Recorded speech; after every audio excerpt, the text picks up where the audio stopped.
नमस्कार, मी रेणुका. बुलेटिनमध्ये तुमचं स्वागत. गावाकडच्या बातम्यांमध्ये सुरुवातीला बातमी आहे. ज्येष्ठ गांधीवादी विचारवंत चंद्रशेखर धर्माधिकारी यांचं वयाच्या 92व्या वर्षी नागपुरात निधन झालं. पद्मभूषण पुरस्कारानं त्यांना सन्मानित देखील करण्यात आलं होतं. मुख्यमंत्री देवेंद्र फडणवीस यांनी विरोधी पक्षनेते राधाकृष्ण विखे पाटील यांना मानहानीची नोटीस पाठवली आहे. मुंबईच्या विकास आराखड्यावरून विखे पाटलांनी मुख्यमंत्र्यांवर भ्रष्टाचाराचे आरोप केले होते. या आरोपांनंतर मुख्यमंत्र्यांनी ही नोटीस पाठवली आहे.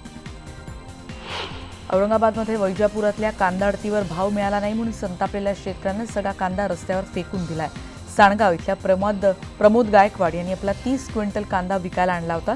त्याची बोली फक्त 52 रुपये क्विंटल इतकी लागली आणि भाव परवडत नाही म्हणून त्यांनी हा कांदा रस्त्यावर फेकून दिला. मनमाडमधल्या उमराणे बाजार समितीत कांद्याच्या भावात घसरण झाली आणि संतापलेल्या शेतकऱ्यांनी लिलाव बंद पाडलेत. 2 दिवसांपूर्वी कांद्याला सरासरी 750 रुपये प्रति क्विंटल भाव होता, ज्यात 250 रुपयांची घसरण झाली. दुष्काळप्रश्नी दुसऱ्या दिवशीही बुलढाण्यात स्वाभिमानी शेतकरी संघटनेच्या आंदोलनाची धग कायम होती. औरंगाबाद नागपूर महामार्गावर मेहकर बायपास इथे रास्ता रोको आंदोलन करण्यात आलं. सरसकट कर्जमाफी करत दावणीला चारा द्या या मागण्यांसाठी बीड जिल्ह्यात शेतकरी संघर्ष समितीच्या वतीनं बैलगाडी मोर्चा काढण्यात आला. किट्टी आडगावच्या ग्रामीण बँकेवर हा मोर्चा काढण्यात आला होता. शेकडो शेतकरी सहभागी झाले होते.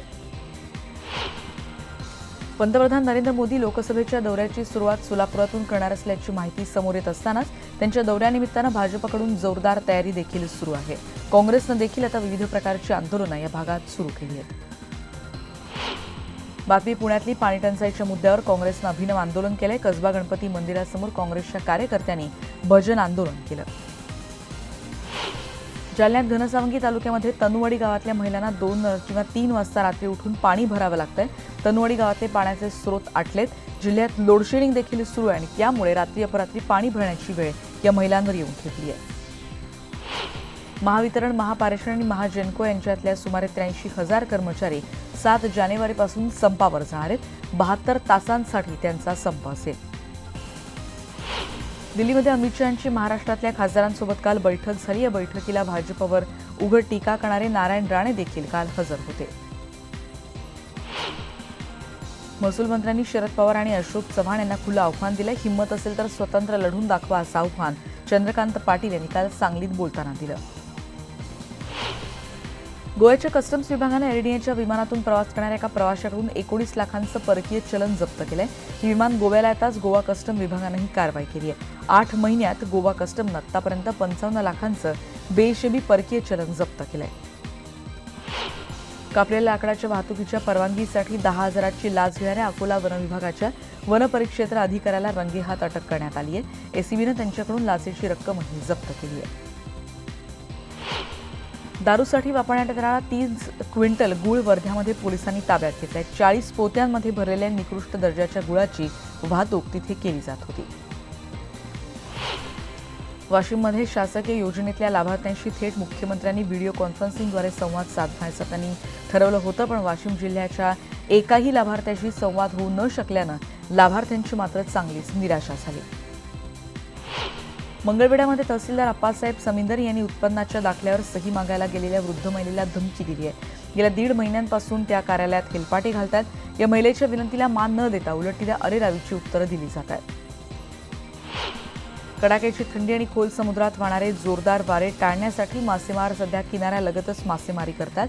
पुरेसे मासे जाळ्यात येत नाहीत, त्यामुळे 15 दिवसांपासून सगळ्याच माशांचे भाव हे 300 ते 500 रुपयांनी वाढले आहेत. नागपूरसाठी राज्य सरकारनं 11,216 कोटींच्या मेट्रोच्या दुसऱ्या टप्प्याला मंजुरी दिली आहे आणि यामुळे नागपूर जिल्ह्यातल्या बुटीबोरी, कामठी, कन्हान, हिंगणा, MIDC आणि आसोलीपर्यंत मेट्रो पोहोचू शकेल. नाताळच्या सुट्टीत आलेल्या भक्तांनी शिर्डीच्या साईचरणी भरभरून दान दिलेलं आहे, कारण 10 दिवसात 14,54 लाख कोटींचं दान मिळाल्याची माहिती कळते. त्यात 16.5 किलो चांदी देखील अर्पण करण्यात आल्याची माहिती मिळते आहे.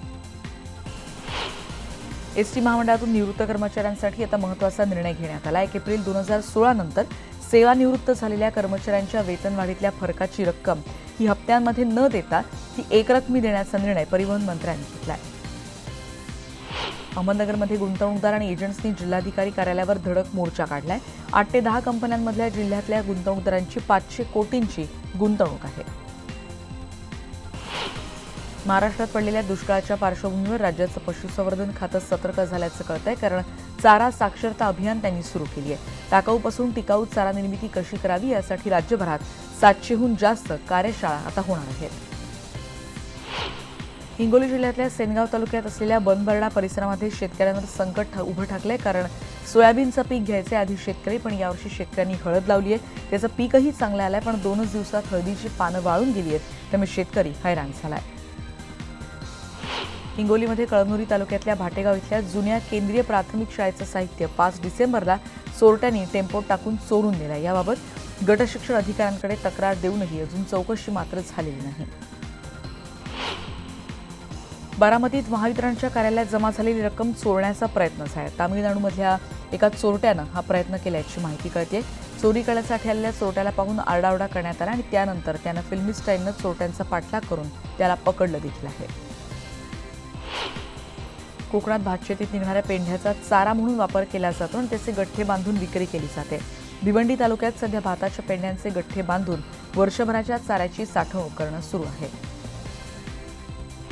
विदर्भ राज्य आघाडी आणि त्यांचे मित्रपरिवार एकत्र येऊन विदर्भातली विधानसभा आणि लोकसभा निवडणूक लढण्याच्या दृष्टिकोनातून सध्या चर्चा करतात आणि त्यासाठी बचत भवनामध्ये विदर्भ राज्य आघाडीची आढावा बैठकही घेण्यात आली.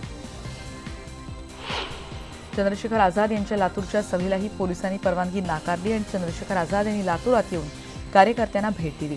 एका हॉटेलवर त्यांचं आगमन झाल्यानंतर शेकडो कार्यकर्ते तिथे जमले होते. पोलिसांनी तिथे हॉटेलभोवतीचा बंदोबस्त देखील वाढवला होता. धुळे महापालिकेच्या महापौरपदी निवड झाल्यानंतर महापौर चंद्रकांत सोनार लागलीच कामाला लागलेत. त्यांनी स्वतः हातात खराटा घेत महापालिकेसह परिसरात स्वच्छता मोहीम राबवली. नाशिकमध्ये पालकांच्या हलगर्जीपणामुळे एका 3 वर्षाच्या मुलाचा जीव गेलाय. घरातल्या बाल्कनीतून पडून 3 वर्षांचा अंशुमनचा मृत्यू झालाय. बाल्कनीत खेळत असताना ही दुर्घटना घडली आहे. शेतातल्या स्प्रिंकलरचं नोझल बदलताना लोखंडी पाईपमध्ये विजेचा प्रवाह आल्यामुळे शॉक लागून काकानी पुतण्याचा दुर्दैवी मृत्यू झाल्याची घटना घडली आहे. 56 वर्षांचे भीमराव परिहर आणि 38 वर्षांचे गणेश परिहार अशा दोघांची नावं कळत आहेत. पुणे नाशिक महामार्गावर आंबेगाव तालुक्यात एक भीषण अपघात झालेल्या आत्माराम बंगर या तरुणाचा या जागीच मृत्यू झाल्याचं कळतंय. बंगरच्या मृतदेहाचे अक्षरशः तुकडे झाल्याची माहिती कळतेय. तरुणाला धडक दिल्यावर चालक मात्र वाहनासकट फरार झालाय. आंबेडरीच्या घाटात ट्रक कोसळून अपघात झालाय. फरशी घेऊन जाणारा हा ट्रक कोसळला, ज्यात दोघांचा मृत्यू झाल्याची माहिती कळतेय. हिंगोलीत डिग्रसमध्ये विहिरीचं खोदकाम करताना अपघात झालाय. 90 किलो वजनाचा दगड काढताना अचानक क्रेनचा दोर तुटला आणि त्यामुळे विहिरीतून काम करणारे 2 कामगार हे गंभीर जखमी झाले. त्यांच्यावर नांदेडच्या रुग्णालयात उपचार सुरू आहेत. कीटकनाशकांच्या फवारणीवेळी विषबाधा झाल्यानं अनेक शेतकऱ्यांचा मृत्यू ओढवतो आणि यावर उपाय म्हणून अमरावतीतल्या अभियांत्रिकीच्या विद्यार्थ्यांनी सुरक्षित फवारणी यंत्राची निर्मिती केली आहे. यामुळे शेतकऱ्यांना आता संरक्षण करता येऊ शकेल.